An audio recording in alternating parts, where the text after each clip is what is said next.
अरुणा काकी किचनमध्ये नाश्ता बनवत होत्या आणि सुरेश काका नेहमीप्रमाणे नारळीच्या झाडांना पाणी देत होते. मध्येच मोगरीच्या वेलाला भर देत होते. जाई फुलली होती, तिच्या कळ्या वाढत होते. परडीत जास्वंदाची फुले पूजेसाठी तयार होती. तेवढ्यात गेट वाजले म्हणून अरुण काकींनी किचनच्या खिडकीतून बाहेर पाहिले. विनया आत येत होती. तिला पाहताच त्या लगबगीने बाहेर आल्या. विनया तोपर्यंत बागेत काम करणाऱ्या सुरेश काकाजवळ पोचली होती. बाबा, जायला खूप कळ्या आल्यात. रोज काढता ना?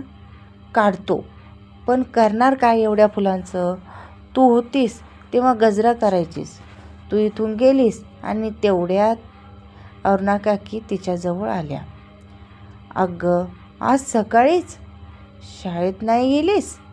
नाही, आज रजा घेतली. का? सहजच ना.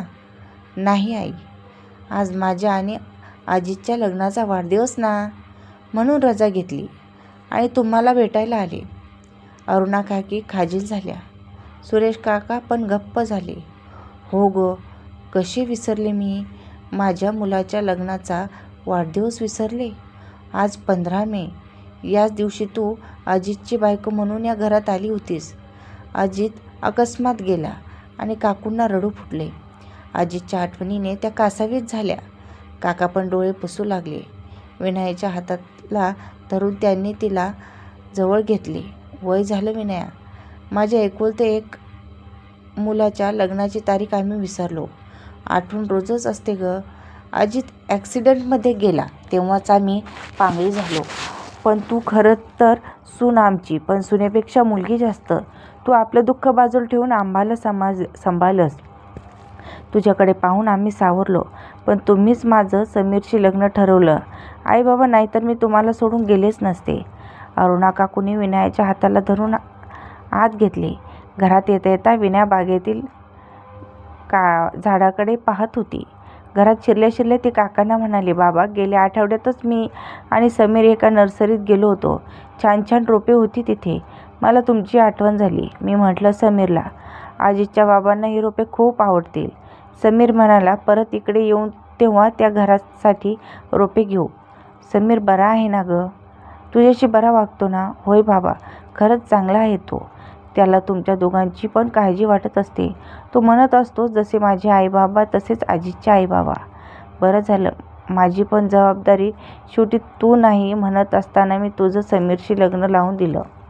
तुझं आयुष्य आहे. तू विधवा होऊन राहणं आम्हाला नाही आवडायचं. आमचा मुलगा अवेळी गेला, त्यात तुझा काय दोष? अरुणा काकूने पदर डोळ्याला लावला. विनया किचनमध्ये आली आणि तिने तिच्या बॅगमधून डबा काढला. हा खरवस आई, आमचा दूधवाला चीक आणतो. माझी सासू आवडीने खरवस करते. आज त्या म्हणाल्या, तू त्या घरी जात आहेस तर खरवस घेऊन जा. बाबांना खरवस आवडतो ना, म्हणून डब्यात भरला. तुम्ही काय केले आज नाश्त्याला? विनया गॅसजवळ गेली. पातेलीत उपीट केलेलं होतं. अरुणा काकूंनी उपीट केलंय असं म्हणून तिने सराईतपणे 3 डिशमध्ये उपीट घेतलं.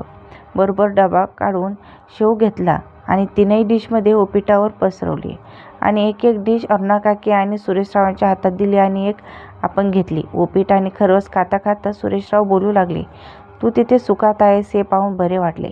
नाहीतर मी जगाविरुद्ध वागलेला, विधवा सुनेचा हात दुसऱ्या तरुणाच्या हाती दिलेला. अजूनही हे समाजात अमान्य आहे. तरुण विधवांना हळदीकुंकवाला बोलवत नाहीत. पण आम्ही तुझं लग्न समीरशी लावून दिलं. आम्ही दोघांनी कन्यादान केलं, पण तू सुखी व्हावं म्हणूनच. मध्येच अरुण काकू बोलायला लागल्या. अजित गेला आणि आम्ही कोसळलो, पण तू आमची मुलगी झालीस. तुझी शिक्षिकेची नोकरी सांभाळलीस आणि आम्हाला पण सावरलीस.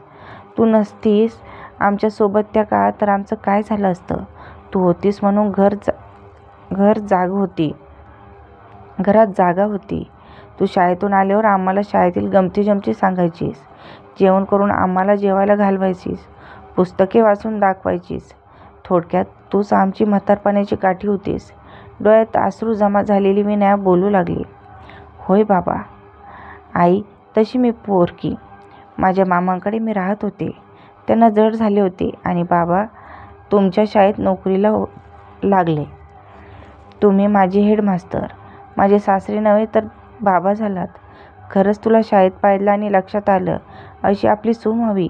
अजितला पण आवडलीस तू. आणि आमची सून झाली नव्हे, मुलगीच ते 8 महिने सुंदर होते. आम्ही दोघे आणि अजित आणि तू. आम्ही नातवंडाची वाट पाहत होतो आणि खूप सोसलं, सहन केलं. तू जणू आमची मुलगी झालीस. पण हळदी-कुंकू आलं की मला जाणवायचं की ही तरुण मुलगी आमच्यामुळे अडकली. नशिबाने माझा सहकारी जयवंत, त्याचा मुलगा समीर माझ्या शब्दाबाहेर गेला नाही. खूप चांगलं झालं. अनेकांसाठी हा धडा असेल. अशीच तरुण विधवा मुलीची लग्ने व्हावीत. विनयाने डिश उचलल्या आणि तिने धुवायला सुरुवात केली.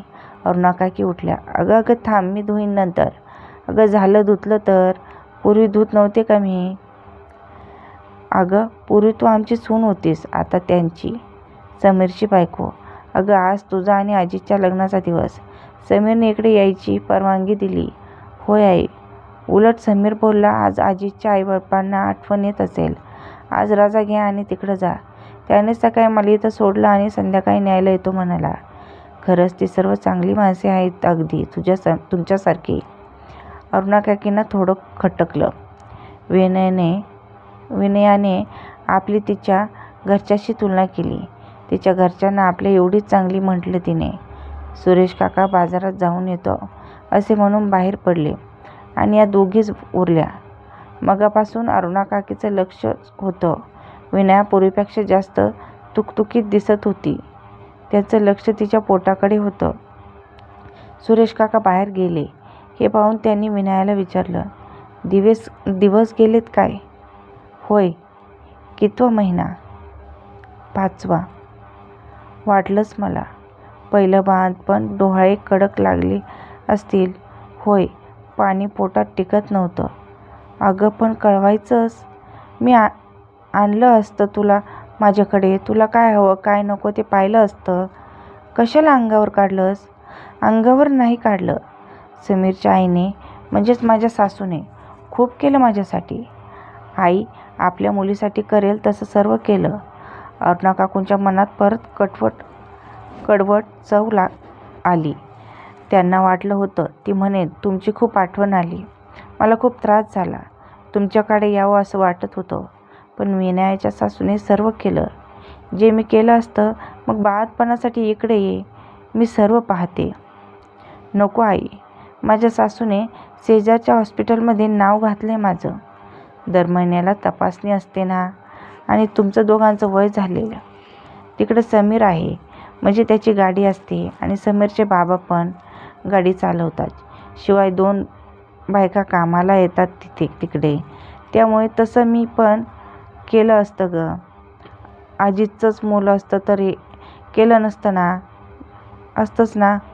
पण नकोच. आता 4 महिने त्याच डॉक्टरांकडे जाते आहेस ना, तेव्हा तिकडेच. बरं बाई, सर्व काही व्यवस्थित होऊ दे. पण काय लागलं तर आम्ही आहोत. मग विनयाने जेवण करण्याचा डबा घेतला. बाबांना आवडते म्हणून बटाट्याची सुकी भाजी केली. खीर आणि पुऱ्या. सर्वजण जेवली. दुपारी अरुणाकाकी आणि विनया बाजूबाजूला झोपल्या. तेव्हा काकी तिला बाळंतपणात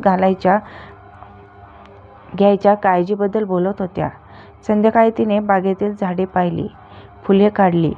एक गजरा काकीसाठी, एक आपणासाठी, एक सासूसाठी. काळोख पडायला आला आणि समीरच्या गाडीचा हॉर्न वाजायला लागला. तेव्हा तिने दोघांना नमस्कार केला आणि गाडीत बसली. ती दोघे तिला पोचायला गाडीपर्यंत गेलेली. विनया गेली आणि अरुणाकाकी गप्प झाल्या, कष्टी झाल्या. काका काकीला म्हणाले, काय झालं? विनया गेली म्हणून गप्प झालीस की काय? एक लक्षात ठेव, आपण तिचं लग्न करून दिलंय तिच्या भल्यासाठी. शेवटी तिचं आयुष्य आहे पुढे. आपण तिला किती दिवस पुरणार? मी नाराज त्यासाठी नाही झाली. तिचं दुसरं लग्न करून दिलं. त्याचवेळी मनाची तयारी करून झाली. पण काय, विनया गरोदर आहे, 5 महिन्यांची. अरे वा, छानच. म्हणजे संसारात रमलेली दिसते. होय, चांगलीच रमली ती. पण त्यापुढे आपली पण आठवण नाही तिला. म्हणजे आज मुद्दाम भेटायला राहिली पुरा दिवस. होय हो, राहिली पुरा दिवस. पण तिला तिच्या सासरचे मोठेपण, समीर असा आहे, अशी काळजी घेतो, सासू कशी काळजी सारखे जपते, सासरे गाडी चालवितात, हॉस्पिटलमध्ये न्यायला 2 गाड्या घरात वगैरे. अगं खरं आहे ते. तिचा सासरा म्हणजे माझा जुना सहकारी नाही का? प्रेमळ आहे तो आणि हौशी पण. त्यामुळे तिला आपली काहीच गरज नाही हो. म्हणून मला वाईट वाटते. मला वाटतं ना, सुनेचे लाड करावेत, तिचे बाळंतपण काढावे. ती बाळंतपणीच आंघोळ, बाळाची झबली टोपली आपला अजित असता तर मी केलं असतं ना सर्व. आपलं नशीब फुटकं. तरुण मुलगा गेला आपला. झालं ते झालं. पण विनया, मी म्हटलं माझ्याकडे ये, मी करीन तुझं बाळंतपण तुझ्या आईसारखं. तर ती म्हणाली, माझ्या सासूने सर्व व्यवस्था केली आहे. हॉस्पिटलमध्ये नाव घातलं आहे. आमच्या घरी 2 बायका कामाला आहेत. शिवाय 2 गाड्या आहेत आमच्या. म्हणजे हिला आपली काहीच गरज नाही. अगं ते बरं नाही का? नाहीतरी तुला झेपतंय का? अरुणा काकी ताडकन उठल्या. मला झेपत नाही. मला झेपणार नाही. माझ्या आजीच्या बायकोचे बाळंतपण मी नसतं केलं. त्यांच्या मुलाला मी आंघोळ नसती घातली. त्याची शिसू धुतलं नसतं मी. होय होय केलं असतं खरं, पण ती अजितची बायको होती. आता समीरची बायको आहे हे लक्षात घे आणि शांत हो. विनया, प्रस्तुत झाल्याची बातमी कळेल तेव्हा बाळंतणीला पाहून ये. बस आता हा विषय पुरे. त्या दिवसापासून अरुणा काकी गप्प असायच्या. फारशा बोलायच्या नाहीत. आपली रोजची कामे करायच्या आणि शून्यात पाहत राहायच्या. काका रोजची कामे करत होते, पण ते सुद्धा बायकोच्या काळजीने त्रासले होते. दिवस जात होते. जुलै, ऑगस्ट गेले. सप्टेंबर महिन्याची एक सकाळी विनयाच्या सासऱ्याचा फोन आला. काकांनी तो घेतला. विनयाला हॉस्पिटलमध्ये ॲडमिट केले आहे. काल रात्रीपासून ब्लिडिंग होते आहे. रक्त चढवायचं आहे. तिचा रक्तगट दुर्मिळ आहे. त्यामुळे धावपळ. कोणता रक्तगट आहे तिचा? काळजीत पडलेल्या काकांनी विचारले. AB positive. AB पॉझिटिव्ह हा शब्द ऐकताच काकांनी काकूकडे पाहिलं. काकू कपाटाकडे धावली. कपाटातली फाईल बाहेर काढली. काकूंचा रक्तगट AB पॉझिटिव्ह. काकांनी रिक्षा ठरवली. काकूंना घेऊन रिक्षा गेली आणि रक्तपेढीकडे. पुन्हा एकदा रक्तगट तपासणी आणि काकूंच्या अंगातील 1 बाटली रक्त जमा झाले. तीच रिक्षा घेऊन काका-काकी हॉस्पिटलमध्ये धावले. डॉक्टर रक्ताची वाट पाहत होते. 2 तासानंतर काकूंनी दिलेले रक्त हॉस्पिटलमध्ये पोहोचले. ते विनयाच्या अंगात चढवले गेले. दुसऱ्या दिवशी विनयाची प्रसूती झाली आणि मुलगा झाला. विनयाच्या सासूने अरुणा काकींना घट्ट मिठी मारली. विनयाच्या सासरीने सुरेशरावांना आलिंगन दिले. दुसऱ्या दिवशी विनयाने डोळे उघडले तेव्हा तिचा बाळ तिच्या बाजूला होतं आणि समोर होता समीर, त्याचे आई बाबा आणि अरुणा काकी आणि काका.